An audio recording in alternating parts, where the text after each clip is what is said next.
Doctor Babita काजल, चौधरी बल्लूराम गोदारा राजकीय कन्या महाविद्यालय, श्री गंगानगर के हिंदी विभाग से।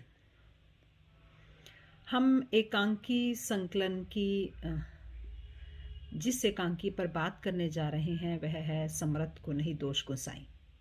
समर्थ को नहीं दोष गोसाई एकांकी पर यह तीसरा वीडियो है। इससे पहले वाले हमने वीडियो में प्राप्त किया था परिचय, लेखक परिचय और सफदर हाशमी जी का, जो इनके लेखक हैं।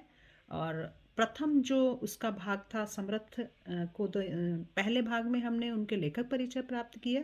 दूसरे वीडियो में हमने जो समर्थ को नहीं दोष गोसाई एकांकी है उसके कथानक पर बात की थी।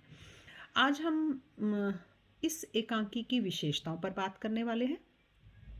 इस एकांकी में क्या ऐसी विशेषताएं हैं, इसका कथानक क्या कहता है, किन समस्याओं पर चर्चा हुई है इस एकांकी में, उन सब पर हम बात करने वाले हैं। समर्थ को नहीं दोष एकांकी जो सफदर हाशमी द्वारा रचित है, उस एकांकी में मूल रूप से जिस समस्या पर चोट की गई है, जिस समस्या पर केंद्रित है ये एकांकी, वह समस्या है महंगाई और जमाखोरी की, जिसकी वजह से जमाखोरी के कारण गांधी जी ने भी अपरिग्रह का सिद्धांत दिया गया था। अर्थात कि हम अपने पास जितनी हमारी आवश्यकता है उससे अधिक का संग्रह न करें। अगर हम संग्रह करते हैं तो इसका तात्पर्य है कि हमने किसी न किसी जरूरतमंद व्यक्ति के अधिकार का उल्लंघन किया है। जरूरतमंद व्यक्ति के अधिकार का हनन करके उसके अधिकार को छीन कर हम अपने पास रोक रहे हैं, चाहे वो पैसा है, चाहे वो राशन है। इसलिए यहाँ पर मानो उसी एक सिद्धांत को लेकर उसी जमाखोरी पर, मुनाफाखोरी पर प्रहार किया गया है। जिस जनता को, आम जनता को जिस चीज़ की सबसे ज़रूरी और प्रथम आवश्यकता है वह वहाँ तक नहीं पहुँचती है, और बीच में जो मुनाफाखोर हैं, सेठ हैं और लाले लोग हैं, वे लोग उसको अनावश्यक रूप से अपने पास रोक कर लाभ कमाने के लिए उनके हक को मार लेते हैं। तो यहाँ पर भी दिखाया गया है एकांकी में कि मुनाफाखोरी के कारण, जमाखोरी के कारण आम जनता जो है उसको भरपेट रोटी, राशन, मिट्टी का तेल आदि से आम जनता वंचित रह जाती है। जबकि जमाखोरी करने वाले व्यापारी जो हैं वो महंगाई बढ़ा देते हैं। जमाखोरी होती है तो महंगाई बढ़ती है, महंगाई बढ़ाकर उसका अनुचित लाभ कमाते हैं। और नाटक का संदेश यही है कि व्यापारियों की और सेठों की यह जो मुनाफाखोरी है वो वास्तव में वो अकेले सेठों द्वारा संभव नहीं है। उसमें भ्रष्ट पुलिस प्रशासन और मंत्रियों के बल पर वो चलती है, जो व्यापारियों के इस अनुचित लाभ में अपना अपना हिस्सा पाते हैं। इस तरह से हम देखते हैं कि समर्थ को नहीं दोष एकांकी जो है उसमें पूरी एक साठ गांठ, जो पर्दे के पीछे की साठ गांठ है, उसको सामने दिखाया है एकांकीकार ने। और इस कथा वस्तु को लेकर शैली जो है वो नुक्कड़ नाटक शैली की समस्त इसमें युक्तियों का संयोजन इस प्रकार से किया गया है कि समय और स्थान की सीमा के बावजूद नाटक का संदेश दर्शकों तक संप्रेषित होता है और बड़ी कुशलता से संप्रेषित होता है। और इस नुक्कड़ नाटक में नुक्कड़ नाटक की शैली में रची गई इस एकांकी में जो वही है वर्णय विषय जो है महंगाई और जमाखोरी है, और उसका जिसका रूप मदारी और जमूरे के माध्यम से प्रस्तुत किया गया है। एक बहुत ही पुराना और लोकप्रिय एक शैली होती थी, तरीका होता था जिसमें मदारी और जमूरे के माध्यम से कथा कही जाती थी, व्यंग किया जाता था और किसी न किसी सामाजिक समस्या पर प्रहार किया जाता है। और इसका अर्थ है कि जो समर्थ है, शक्तिशाली है, उसका कोई दोष नहीं है। ये प्रश्न पूछा जाता है कि एकांकी की सार्थकता, रचना के नाम की सार्थकता को लेकर प्रश्न पूछा जाता है कि समर्थ को नहीं दोष गोसाई से क्या मतलब है। उससे तात्पर्य ये है कि जो समर्थ है, जो शक्तिशाली है, जो सत्तावान है, जो ताकतवर है, वो कितना भी दुष्ट क्यों ना हो उसका कोई दोष नहीं होता, कभी भी कोई दोष नहीं होता। वह अपने स्वार्थों की पूर्ति और सभी जो उच्च वर्ग के अधिकारी हैं, मंत्री हैं, पुलिस वाले हैं, उनसे तालमेल बैठाकर उनको संतुष्ट करके, उनकी जेब को गर्म करके वह जो है वो मुनाफाखोरी करता है, और आम जनता जो है वो मानो उनकी इस जमाखोरी के बीच में पिसती रहती है।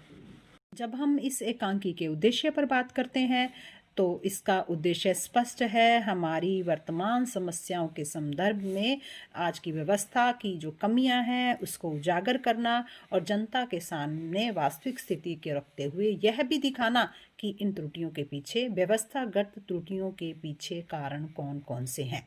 इसलिए जमहूरी और मदारी के जो माध्यम है उसको अपनाया गया है।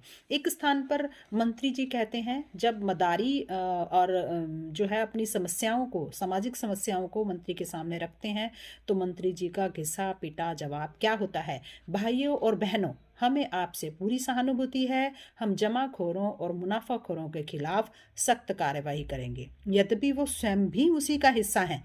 और प्रत्युत्तर में मदारी क्या कहता है, मंत्री, यह जो तूने रोज का रटा रटाया पिटा पटाया किसी और का लिखा लिखाया घिसा घिसाया भाषण सुना दिया, अरे यह लोग बहुत समझदार हैं, इन्हें सच्चाई बयान कर।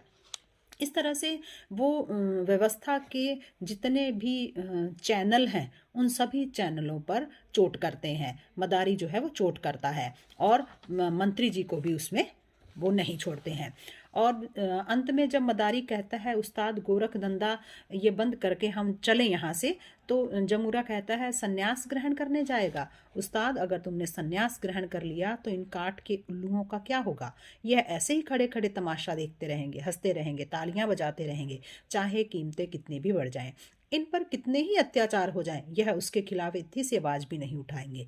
और तुम्हारे जैसी सच्चाई बयान करने वालों ने सन्यास ग्रहण कर लिया तो इस देश का बंटाधार हुआ ही हुआ।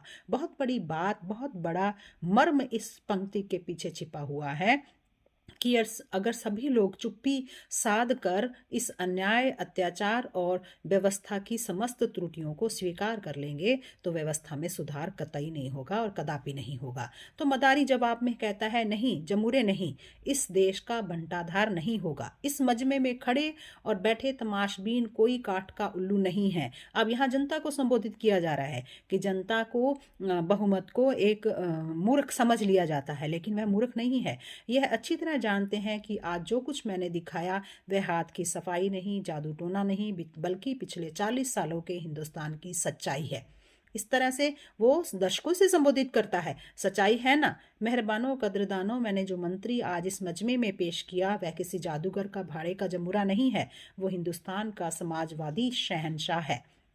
मेहरबानों, आज का मजमा खत्म करने से पहले मैं आपसे एक बात कहना चाहता हूँ। कल जब आप अपने दफ्तर, अपनी फैक्ट्री, अपनी दुकान, अपने स्कूल कॉलेज घर से निकलेंगे तो शायद यह मदारी और यह जमूरा आपको चौक के बीचों बीच हिंदुस्तान की सच्चाई दिखाने के लिए न मिले, पर यह मंत्री, यह सेठ या पुलिस यह आपको रोज मिलेंगे। आपको अपनी आंखें खुली रखनी होंगी, आपको अपने दिमाग रोशन रखने पड़ेंगे, आपको सोचना होगा, आपको फैसला करना होगा, आपको फैसला करना होगा, आपको फैसला करना होगा कि आपके असली दुश्मन कौन है। यहीं पर एकांकीकार जो है वो अपने उद्देश्य को स्पष्ट करने में सफल होता है और आम जनता की पीड़ा को अभिव्यक्त करता है जमूरे के माध्यम से, मदारी के माध्यम से, और उम्मीद भी करता है कि ये सामाजिक व्यवस्था जो कमियां हैं वो दूर होंगी और आम जनता जो है वो उस तक उसका हक अवश्य पहुंचेगा।